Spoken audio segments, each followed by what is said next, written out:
Hey guys, TR here, and thank you for dropping by and watching my video. So today, we're going to be doing a movie review. I've done this before, right? I don't remember because I haven't posted a video in a very long time, apart from my random streaming videos. Right. Anyways, I want to talk about this movie. It's called The Descent.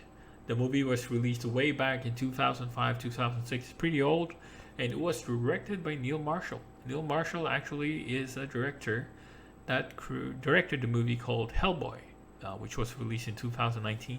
I haven't seen it myself. It didn't do too well in the box office, from what I heard, and but I'll probably watch it still because I enjoyed the first version of Hellboy in the movie series. So I'll probably watch this one too, but I haven't had the time yet. So once I have the time, I'll probably watch it. In any case, we're going to talk about The Descent for a bit, talk about the good things, the bad things, and what I think about it as a whole at the end of the day. So there's going to be a bit of spoilers here and there. So yeah, if you don't want spoilers, I suggest just watch the movie and try your best to enjoy it. Yeah. All right. So the movie, it kind of talks about these group of women, but they mainly focus on the main character, which is Sarah, and Sarah would be the protagonist of the movie, and Juno. So Juno is going to be, I'd say, the antagonist of the movie, because she has an affair with the husband of Sarah, but Sarah will not know about that up until the end of the movie. So that aspect or that flavor, or I'd say the setup that they have between these two characters, would be the epitome of the movie where these two women will actually clash. So the setup was done at the start of the movie, so you'll pretty much know at the beginning that Juno has an affair with Sarah's husband, and Sarah would actually lose the husband and her daughter through a car accident at the beginning of the movie. Then this will set up the character of Sarah, who is kind of broken, um, torn down, and lost. So what happens there, since Juno and Sarah are good friends, even if Juno has an affair with Sarah, I mean with her husband, um, they still try to you know fix Sarah in a way, because Sarah has been out of it since ever since the accident they had, the car accident that she had. And so what they did is they invited Sarah, they invited a group of friends. They go to, they say, okay, we're gonna go to Borum Caves and we're gonna do some exploring here, there, and hopefully we um, get Sarah forget all of the past and move on and enjoy life again. That's pretty much where they're trying to um, fix the main character, the protagonist of the movie. In any case, the setup is important because, as I mentioned earlier, so it's gonna tie things up at the end of the movie.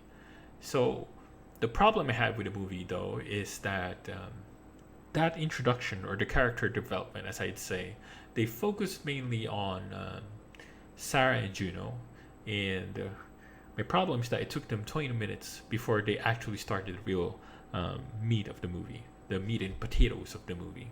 So I was kind of bored for the first 20 minutes. Well, not exactly the first 20 minutes. I mean, the first 5 minutes was interesting because of the accident and whatnot. There's a few jump scares here and there. But yeah, up until the 20 minutes of the movie, it's like nothing's happening, They're just trying to try to develop characters. And I'd say the development of the characters was pretty weak apart from the main character and Juno. I guess, yeah, I guess maybe that's the point.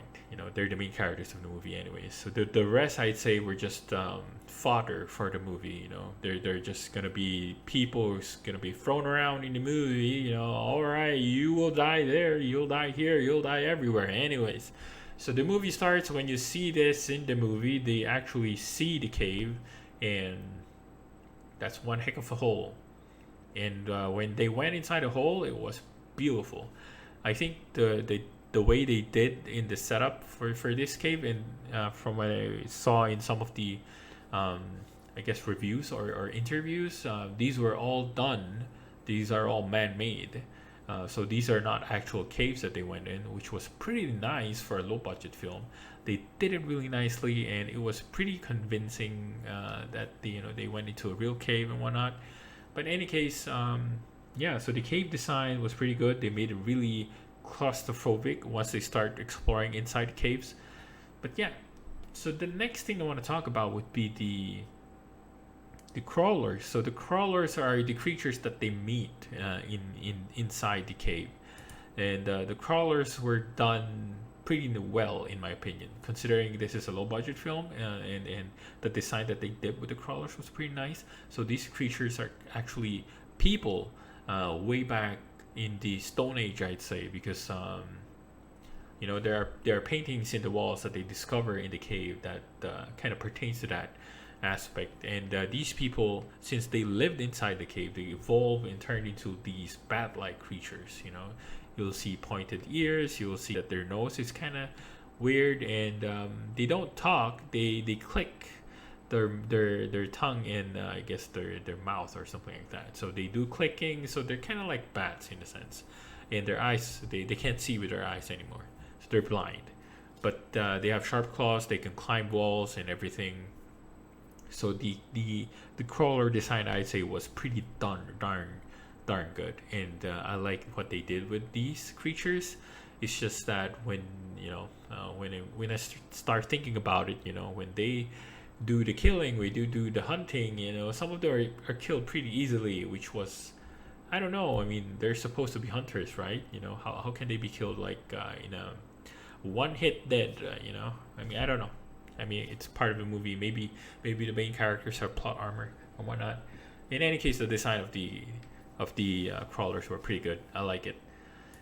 Now, they also have quite a number of jump scares in the movie, and I'd say many of them were quite effective. Even this one, the infrared, it's gonna come, it's gonna happen, but even if you know that it's gonna happen, it kind of scared the bejesus out of me. And yeah, I mean, the jump scares are pretty good. Some of them are cheap, some of them are really effective. Some of them I didn't really see at all. I was like, whoa, did that just happen?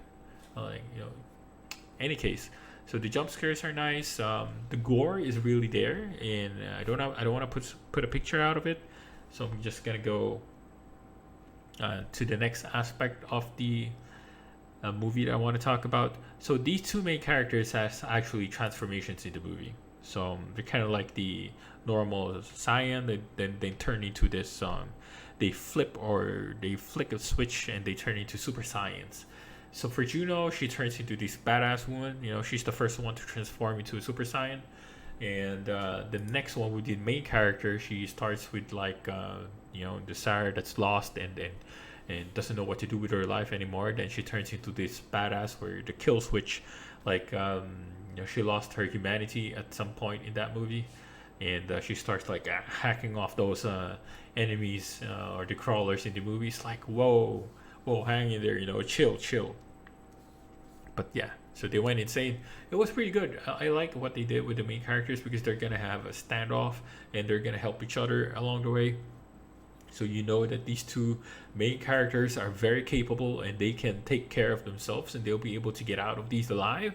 But yeah, so I don't know. The movie overall, the main characters that they did there was pretty okay. But I guess the premise, I'd say, would be very weak in my opinion. There are certain scenes there where I would question why did that happen. Mainly the character Beth. If you see it, you'll know what I mean. It's like she's supposed to be dead, but she's still alive. How did that happen? And she can talk. How can she talk? She's drowning in. I mean, you'll know when you see it. It's just like, what the heck? In any case, at the end of the movie, there are two endings in the movie, I'd say. So there's one, the director's cut, and there's the movie cut.